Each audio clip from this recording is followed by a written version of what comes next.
As consumers, we take for granted the fact that when we walk into a supermarket, the shelves will be filled with all we need to feed our families. But the reality is that the process to get those shelves filled is not that simple and requires teams of people working together to manage the supply chain. Retailers work within a constantly changing environment of meeting their clients' needs on a daily basis by having the right stock in the right store at the right time at a competitive price. Sounds simple enough, but the processes are complicated even more when working in the fresh produce industry.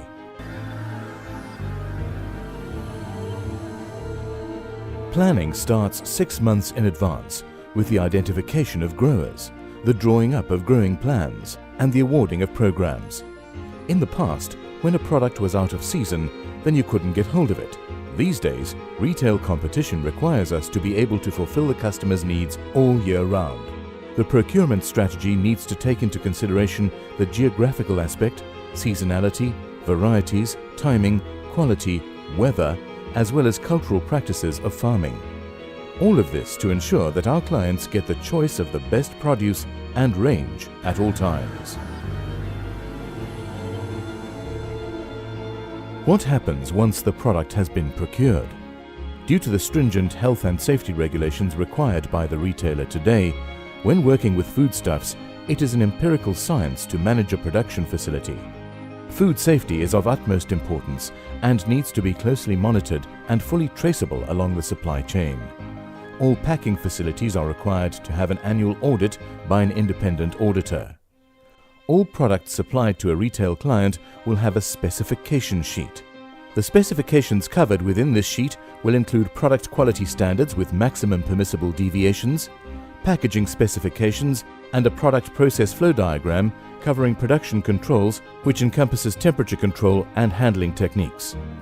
Each product is given an article number, which is attached to a barcode on the label. This article number will have a particular packing configuration, which is the number of units per plastic crate or plastic bin that the product is packed into for delivery to store. A store orders in lug configurations, not units. The fruit and vegetable supervisor at store is responsible for taking stock on a daily basis as well as determining his client's requirements going forward. A purchase order of the stock they need to fill their shelves is raised at store level. This purchase order is inputted into the PNP Supply portal, which is the method by which we receive orders on a daily basis. The relevant packing facilities print this out and generate an operational packing list. This list is used to pick and pack the respective order. Once the order is packed, an invoice is generated according to the stock available and the product is palletized, ready for dispatch to the respective store. The time frame from receiving the purchase order to completing orders for dispatch is 3 to 4 hours, and delivery to all stores will be completed within 18 hours. With produce's limited shelf life, on-time delivery takes on increased importance. These goods must move quickly through the supply chain, from the farm to processing and onto the retailer, as any delay can result in spoilage and lost revenue.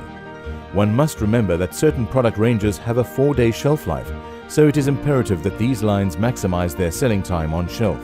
For this reason, all deliveries to store are made before store opening times, which generally entails dispatching at night. All distribution to store is by refrigerated vehicles. Temperature control is monitored using built-in recorders, and all vehicles are monitored via satellite tracking to ensure operating efficiency. The success of any relationship with a retailer is based on getting 3 critical fundamentals right. These are supplying a quality product at a competitive price and ingoing margin, and maximizing the delivery strike rates to stores.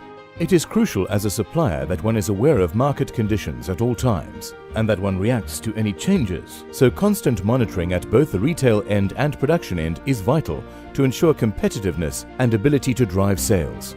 To achieve acceptable strike rates, which are in the region of 95% in the eyes of a retailer, one must have the ability to monitor and interpret sales data and be able to forward plan using this data. Currently, an average size supermarket will have anything between 190 and 250 different products listed for sale within the fruit and vegetable departments. As a supplier, one must ensure that you have the technological ability to handle this process, because without this means the process will be unachievable.